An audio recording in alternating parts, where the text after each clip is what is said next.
दिन रसूल पाक सल्लल्लाहु अलैहि वसल्लम ने इस मोहब्बत का भी ऐलान फरमाया। फरमाया आयशा एक बात बताऊं तुमको? कहा या रसूलल्लाह बताइए। फरमाया जब तुम नाराज होती हो तब भी मुझे पता होता है,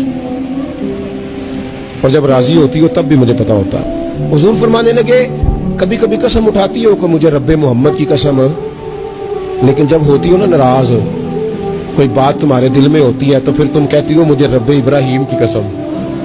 फिर तुम मेरा नाम नहीं लेती, मुझे पता चल जाता है कि आज मामला क्या है। बदले बदले से मेरी सरकार नजर आते हैं, अंदाजा हो जाता है।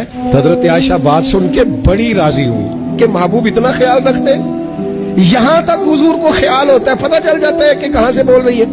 तो महबूब ने जब कहा ना ऐसा करती हो, तो हजरत आयशा कहने लगी हुजूर कसम मुझे रब्बे मोहम्मद की, मैं नाम ही छोड़ती हूँ, दिल से तो नहीं ना निकाल सकती।